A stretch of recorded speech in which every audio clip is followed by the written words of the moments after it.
you. Good morning, good morning. So today we're going to talk about how to have an effective self-introduction. And what I want to share with you today is some of the most important stuff that I've learned in my years in the chamber industry. If you do this and if you take this seriously, I promise you it will fundamentally change your life. It'll fundamentally change the way that you feel about your business, the way you communicate about your business, the way you feel in a group. And as I watched you all today, all of you are pretty confident people. I'm telling you, you're going to be much more confident, okay? You'll understand some of the things that you need to do and want to do, and I think it'll be very helpful. One of the things that I did do was I wrote, and by the way, I have a Mac, and I didn't bring a clicker, so we're going to have to use their clicker. There we go. Whoa. Oh, see what they do there? It's slow. There we go. I have written this book here. There will be some copies available for chamber members at some point. You can buy it on Amazon. It's called $1 Million Meetings, and the reason I call it $1 Million Meetings is this. My wife, who is not a networker, went to a networking event, and I taught her a few things, and she met somebody who we've done more than $2 million worth of business with since she met him. And I have several examples of that where it's happened for me, it's happened for other people. And then in the back of the book, there's a lot of stories about the people you meet at a Chamber of Commerce. One of the things that people don't understand of the real value of your membership is not the sales you make, but the relationships you build and the ideas you get that aren't in your industry, but are used in somebody else's industry. You meet somebody and then you take it to your industry and you're an industry leader. So very, very powerful stuff. Today we're going to have three things we're going to try to accomplish. We're going to try to help you build a 7-second self-intro. That's what we did in the very beginning. You all did it very, very effectively. Some of you noticed that some of them had a little tagline that worked, right? Might make you remember them, but at least you giggled and had fun with them. Some of you might have noticed that some of us dress a little differently than others, and so he'll be memorable because of the jacket he wears. There are things you can do that will make you stand out from the crowd and will help you be somebody that people want to know. You're also going to want to have a 30-second self-intro. That's the kind of thing that you might say to somebody. You might use it casually when you're meeting at like a networking event, or it might be something you'll do if there's 50 people in the room and it's a luncheon and they say, okay, you got 30 seconds, right? And then your 1-minute self-intro, you'll rarely use a full minute, but it'll help you pick pieces that you could use in your 7 and in your 30, okay? So these are kind of the things we're going to try to develop today and how you're going to get there. As I promised you, we're probably going to skip some things, so we're going to move really fast. If you have any questions, if something I say doesn't make sense, if I speak too fast, please raise your hand. Stop me. I'm here to help you. This isn't for my program. This is for your program. This is the purpose of a self-introduction. The purpose of a self-introduction is to compel the listener to act on your behalf. Now that is probably something you've never thought of before with a self-intro. You want them to do something once you've introduced yourself. Whether that be buy from you, introduce you to somebody they know, connect the dots for something, a resource that you might need. You want to compel the person who is listening to go, gosh, I need to do something for this person. And so as you go through your development of this, remember that point. It's to help them help you. Okay? So these are going to be the screens we're going to go through very quickly, and I'm just going to go ahead and stand right here so I can advance the slide. But the first thing is you need to know who. And what I mean by who is it that you're trying to attract? Who is it that you want? And if you haven't thought about this, it's very, very important. Sometimes you'll go to a networking event and you're going to want to meet a particular person. Sometimes you'll go to a networking event and you're going to want to meet a connector. Sometimes you're going to want to go to a networking event and meet a person of influence. And sometimes you're going to want to go and meet somebody who can buy your stuff, right? But also there will be times when you want to go and be a resource to others. And I will tell you, that's when it's the most powerful. When people look at you as an answer to problems, they're going to come to you over and over and over. And here's the interesting thing. Once they find that you help them, they are more compelled to help you. So one of the things here on the list is a firing spree. If you weren't here in the first session, I think we discussed this. One of the ways to find your ideal customer is this. So you might want to jot down a note to this because I'm going to say it really quickly. But imagine you're going to go on a firing spree of all your clients, and you're going to fire every one of them except for one. But if you do that, I promise you every customer you ever get after that will be that one, just like them. Who do you want to keep? And at different stages of your business, there'll be a different demand. When you're first starting out, you probably need cash flow, the person who pays the fastest, right? But as you get a little more, because here's the interesting thing. The more people pay, the longer they want to pay, right? So the thing is that as you are able to take on some of those bigger clients that are able to pay better, I mean, I have a friend named Don Shotlin in Dallas, Texas, and back in the 80s, he designed some clothing. He designed it out of sailcloth. I don't know how many of you were around in the 80s, but it was very popular. And he was the one who came up with the idea. And he took it out, and a friend of his said, oh man, I know somebody at Foot Locker who can get you in. He goes to Foot Locker, and they bought. And he was out of business in 30 days because he couldn't supply because he didn't have the money to support the order, right? Sometimes the worst thing looks like the best thing. Any questions on the imaginary firing spree? You're going to need to know who your ideal customer is. That's going to really be important for you. So we won't solve all of that today. There's going to be homework for you. You're also going to want to know what. What happens to me or to my friends when you do what you do for us? What's the result of you acting? Now, if that doesn't make any sense, let me try to phrase it a different way. My friend here with the filters. Your name again? Roderick. And what kind of filters are these? Reverse osmosis, so I can have great tasting water in my house, right? And bathe in it and all of those things, right? Okay, so what happens to me because you put a reverse osmosis in my house? Okay, and then what happens because of that? Okay, you're happy, but am I healthier?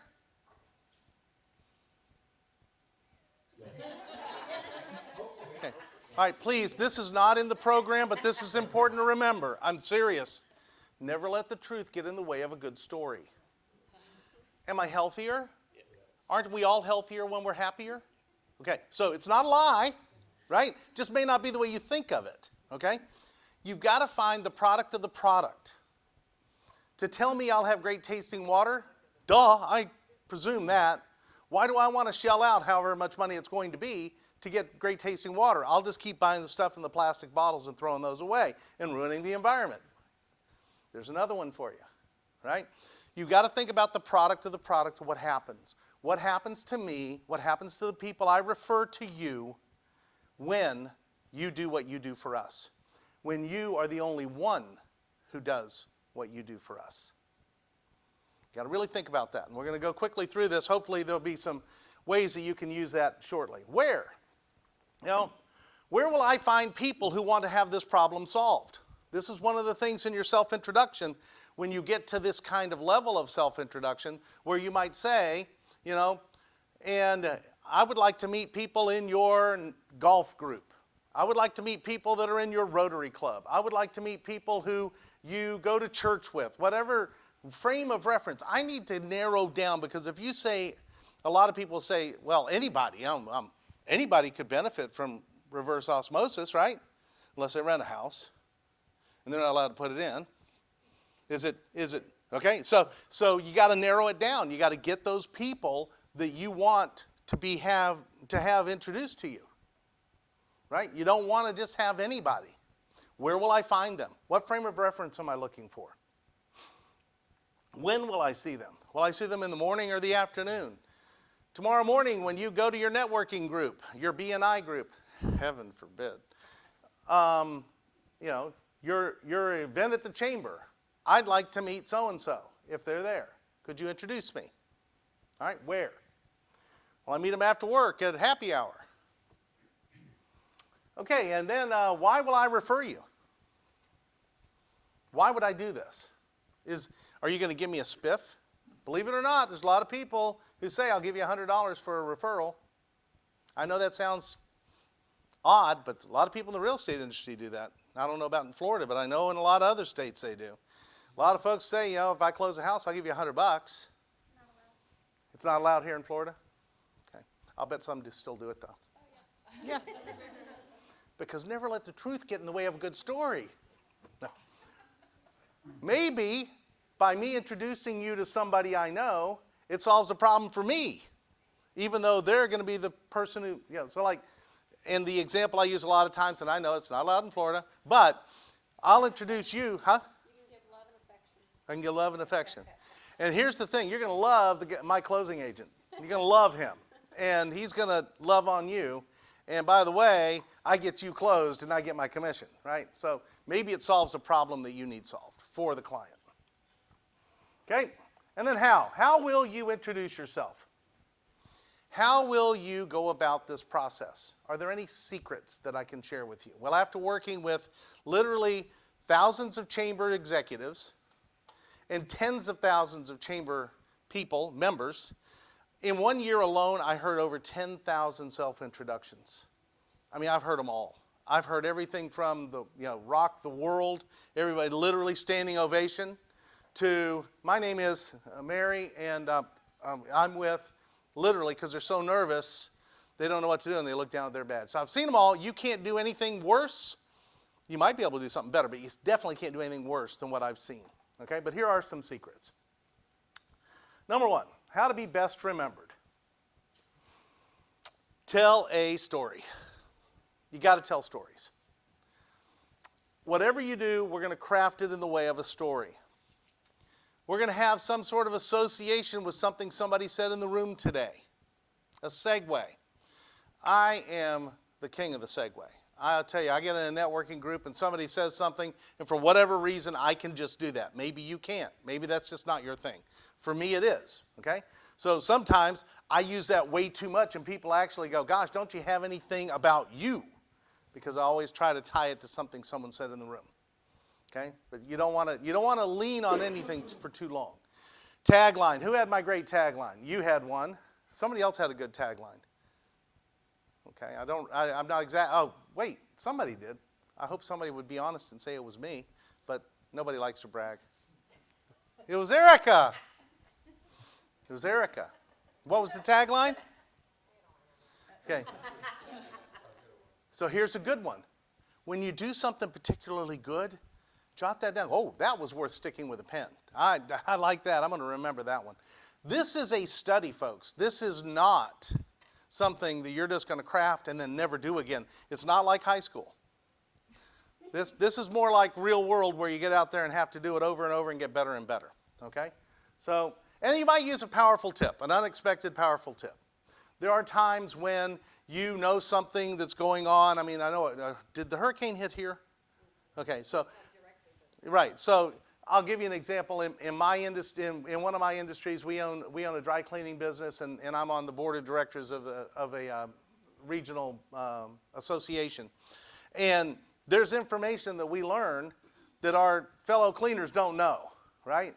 And if I get in a room with fellow cleaners, I might say, by the way, did you know the EIDL is available to you because you suffered an economic injury? So if you had an economic injury after the hurricane, even if it was a month or two, you need to file for an EIDL. It's a very low-cost loan that is very long-term that you can get extra money for. So there's just an idea. Okay. So I'm going to introduce you to 3 simple techniques that you can build your introduction with. The first one is par because, hey, we're in the golf capital of the world, aren't we? Kind of close. Florida certainly is. Par. Par does not stand for the score an expert would be expected to make, as it does in the book of golf. It means for problem, action or answer, and result. You can build your story very, very easily. Okay? Let's pick somebody. How about my friend with Heartland? Okay, do you mind playing along? Sure. Okay, so do you have a client that had a problem that you had an answer for and they got a result? Yes. Could you share it with us? Sure. So we're working with a local HVAC company. About 20% of their business was for commercial. At the time, they were still sending out paper invoices to their commercial clients. which was creating a backlog in AR. There was an individual in the office who was probably spending all of her time every day following up with commercial clients, hey, we need to pay the bill, et cetera, et cetera. So Heartland is a payment solutions company. We were able to provide her with an electronic invoicing system, which cut down on their AR about 50% and basically gave her more time back in her day to do other things throughout the office. So they had more money in the bank, easier way for their commercial clients to pay their bills, and more time back for this individual in the office. Okay, how was that, huh? Give him a round of applause. That was very well done. So now, how many of you were familiar with Heartland before he gave that pitch? Okay, how many of you thought they just provided a swiper? Right? Yeah. Even he did before he started with him, right? Right? That's the people start to pigeonhole people into, oh, he's a credit card processor, right? And since I know what I do when I process my credit card, that must be what he does. That's a very powerful way to break out of that. I never knew, and I've been doing this now for a lot of years, and to see somebody from Heartland in a lot of programs, I never knew that you guys provided some sort of electronic invoicing for businesses. Powerful, right? Now, he brought up a good problem, showed how they didn't just have an answer. It wasn't cookie cutter. He kind of showed us the way he worked with them, and then he talked about the result they got. Can you do that with your business? Can you do that with your charity? Of course you can. Whether you're trying to attract people to donate, or whether you're trying to get into serve the clientele and the people that you're trying to serve, right? Everyone can do this. This is very, very simple. A problem, an action, and a result. Very simple. Don't make it as simple as it sounds. Do what he did with it. And your name again is, sir? Jimmy. Do what Jimmy did. Jimmy did an excellent job of telling a story for us. Questions on par? Wow, y'all are that good. The next one is TAN. Okay? You might use this one in a little different setting. You won't use this one the first time you meet somebody. But you might use this one in a stand-up luncheon where you're introducing yourself to everybody, or you might use a part of it when you're face-to-face networking. TAN stands for Title, Association, and Name. So, I'm Glenn. I'm a membership success expert, and I am seeking to meet presidents and CEOs of chambers of commerce. Okay? Hi, I'm Glenn. I am a membership success expert, and I would like to meet people in your executive team in the association of your industry. Hi, I'm Glenn. I am a membership success expert, and I would like to meet Isabel Rodriguez, or Renault. Yeah, she was Rodriguez when I met her. So, kind of sticks. Okay? I will tell you, you'll be amazed what will happen if you ask directly. I was in a networking event that I was running in Atlanta, Georgia. This was in 2007 or 8, I guess. And I was trying to emphasize this point to a young lady, and she goes, fine, I need to meet Tyler Perry. Boy, am I sorry I got really insistent on that. And I look over, and there's a lady over there going, I know him. Seriously. I know him. Okay, it's amazing what you'll get if you ask for it. Is that not true? I mean, even in the good book it says ask, right? For all ask. Okay. And then finally, the have you ever technique. This is my favorite. This works everywhere. It's very, very simple. Have you ever seen somebody stand up at a Chamber of Commerce event and their brain sat down? I help people with that. Have you ever heard somebody introduce themselves and you couldn't tell what in the world they did for a living? I help people with that. Have you ever known somebody for 15 years and they're one of your best friends and you still don't know what they do for a living because they say they're a rainmaker and chief storyteller? I do. And I love Michael, but I have no idea what he does. But we're best friends. I mean, I really do know what he does, but it took a long time to find out. People have a tendency to think what clever thing they came up with will explain what they do, okay? And it doesn't. But have you ever always does. Have you ever needed your taxes done, or whatever you guys do, because you may not just do taxes, right? Have you ever come home and the floor was flooded because the hot water heater exploded? I help people prevent that. Have you ever wanted to donate $1 million to a charity that is worthy? Right? I help people do that.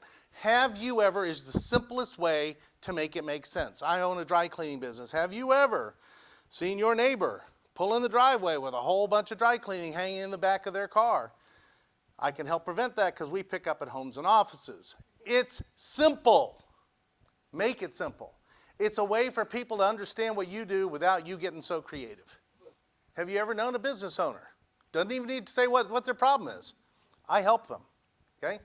Have you ever known somebody in the community who runs a business who needs to meet people and they can't seem to find out where to meet people? It's here, right? Whatever it is, you can use have you ever. Now, I saved that one for last because it is the one that everybody then will go, well, that one's simple. I'm using that one, right? But it kind of violates the story part. And so it's hard to remember unless you share a story with it as well, okay? But have you ever is the easiest one to use as well. Okay, 5 simple steps to making a powerful self-introduction. Do you guys do luncheons and stuff like that? Or an event like this where you have to introduce yourself? The answer is yes, because I did it to you, right? Okay, and this is where I start to get into that ground where I was like, oh gosh, I didn't do that, I didn't do this. Please don't feel bad. Nobody's judging anybody. But I always recommend whenever you're in a situation like this that you stand when you do your self-intro. I don't care if it's 1 second, you stand to do your self-intro. Because as I was told, and from what I understand, if you don't know who the quote was from, you always use Churchill. So Churchill said, stand to be seen, speak to be heard, sit down to be appreciated. So those 3 things, right? Stand to be seen, speak to be heard, sit down to be appreciated. But and there's lots of things. I mean, I can share with you lots of ideas on this when you go to someplace like where you ought to sit and how to get the lay of the room and all that. I think we had folks sitting up front that I asked to move back 1 row because I could see that there was no chance I was going to be up front over there. I'm trapped in with the wall and the lectern. But always be prepared to be called on. And so the first thing you do is when you hear that somebody is about to do self-intros is you push yourself away from your table. These chairs are great. They have wheels. Wonderful, okay? But let's say you're in a restaurant, and let's say it's a VCT tile floor, and let's say they haven't changed the little plastic things on the bottom of that in a long, long time, okay? Here's how you do it. So I go to Brandy, and I say, Brandy, would you start? Well, poor Brandy, she just got the bad deal. But when she pushes her chair back, and your name is John, right? I'm sorry, Dustin. I saw it looked like an HN. I was guessing. So, Dustin, I apologize. When she pushes her chair back, Dustin, you push your chair back too. That way the noise is on her. Okay? Now, what does that do to Roderick here? I did get that name right, didn't I? What does that do to Roderick here? Well, we can't have everybody pushing their chair back all at the same time, right? So when Dustin sits down while they're appreciating Dustin, he pushes his chair back. Because sometimes they'll actually applaud when Dustin does a great job, right? But you need to be aware. You want to push your chair back. Now, even if you make noise, push your chair back, and here's why. Have you ever been at one of those things where somebody pushed your chair back and away goes the drink and they're still eating their food? Oh, I'm sorry, Erica. When they're out in self-intro or whatever, right? You've ever been that person, right? This is the way to avoid it. This is the way to look seamless. This is the way to look prepared and professional. So make sure that you push your chair back. The next thing you're going to do is you're going to stand as I said. Okay, please stand when this. Now, let's say that Brandy does hers seated, Dustin does his seated, and Roderick does his seated, and we come to you. Should she stand? Yes. Absolutely. Absolutely. The other thing is, and this isn't in the program, and that is that most people will start out with their first name. And so it sounds like, hi, I'm Brandy, hi, I'm Dustin, hi, I'm Roderick. Don't start with your first name. Because we're already expecting that. We're just tuning you out. Put the name somewhere where they don't expect it. That way, they remember it or have a chance to. Okay? Because here's the thing. While they're doing theirs, you're sitting here going, okay, what am I going to say? What am I going to say? What am I going to say? Right? So you're not thinking about what they're saying. You're not even hearing what they're saying, but because you're hearing the rhythm. Hi, I am. Hi, I am. Hi, I am. It's all good. Then all of a sudden somebody does something really strange. They pause.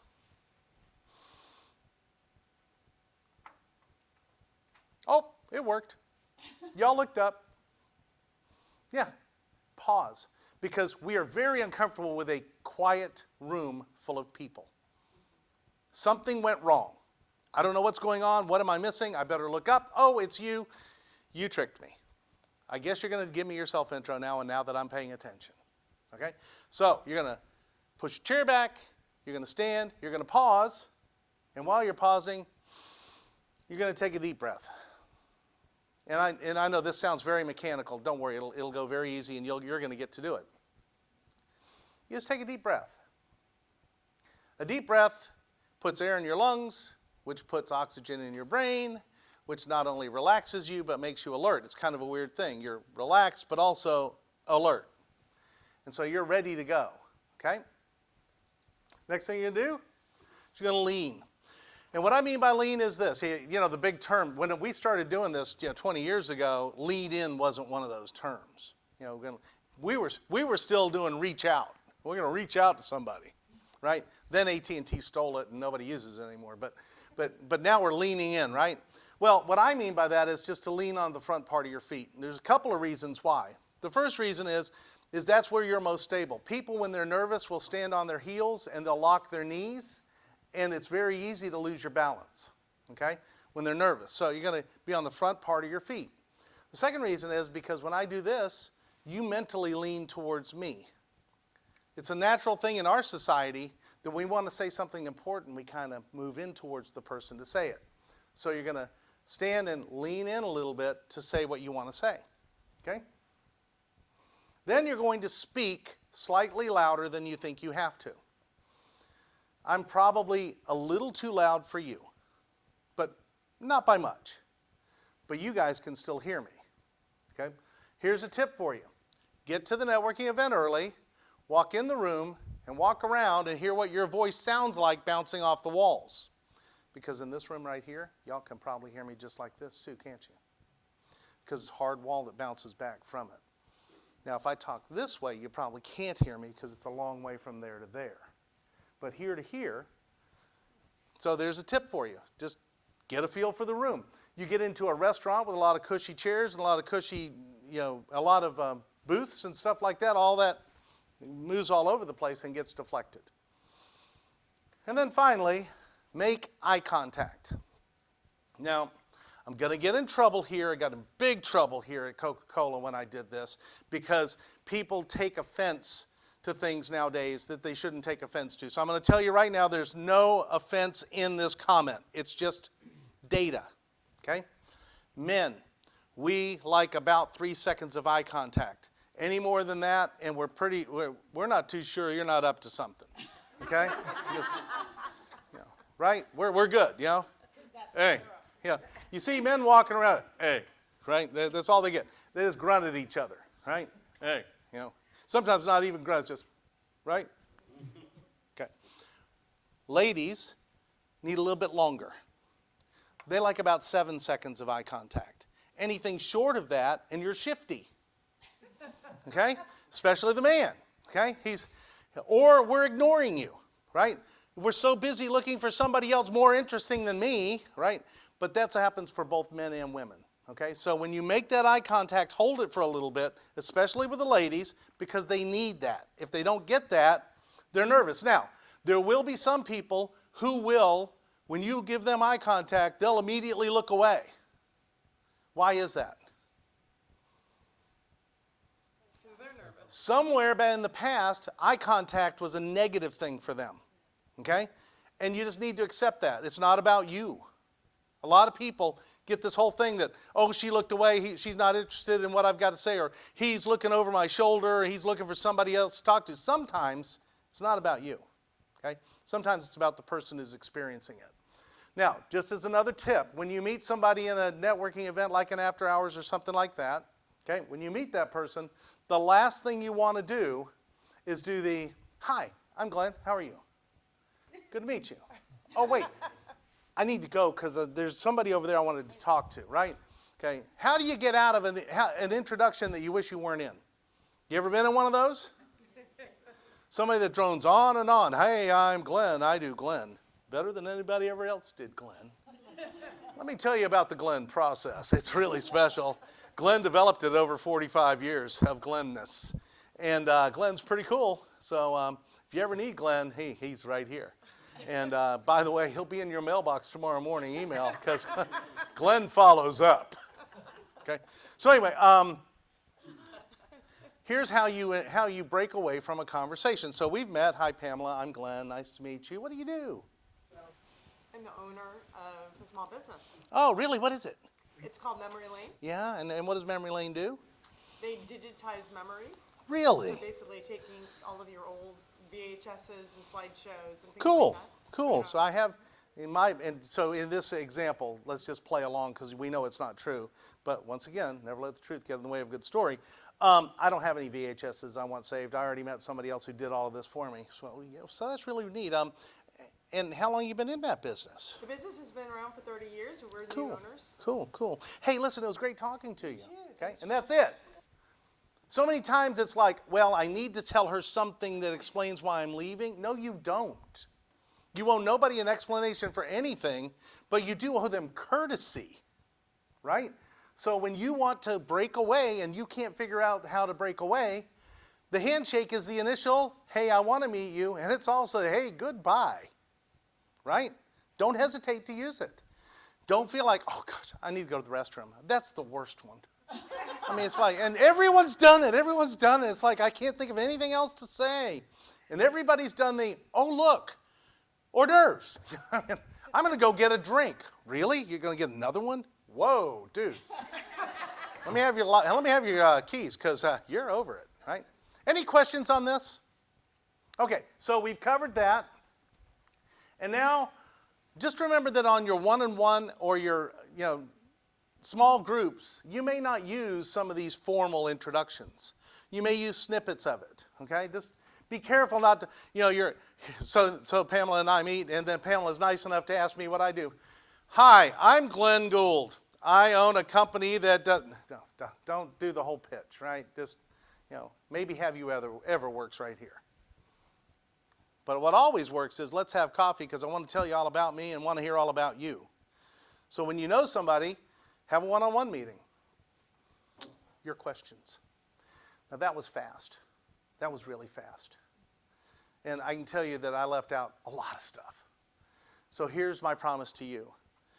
Just like at the last one, I will follow up. I will send you any information you want. I will send you lots of extra information that will kind of help you with this process.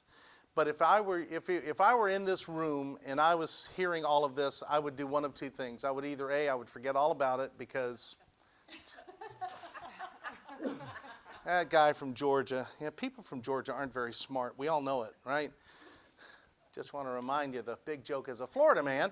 But anyway, at least in our area, y'all probably got a Georgia man, right? But or the other thing I would do is I'd go, oh my gosh, that's just too overwhelming. And pick one thing, okay? So my encouragement to you today is to pick one thing. And if it were me, I would use, very simply, try to build the full 60-second commercial. Try to build the whole thing. Try to start out with something interesting that gets my attention rather than your name. End with your name. If your last name is complicated, don't use it. Just be Nicole. Your name isn't complicated, but just be, your first name. It's fine. It's friendlier, okay? But build a full 60-second commercial because from there, you can treat it like a vignette. You can say, okay, I don't need to have any of this in the middle to do my 30-second commercial, and I don't need to have anything but the beginning and the end to do my 7-second commercial. And the reason I want to encourage you to do that first is because if you just do have you ever, you're going to be doing have you ever everywhere because it's easy. Okay? Thank you so much for listening today. Have a great day, everyone.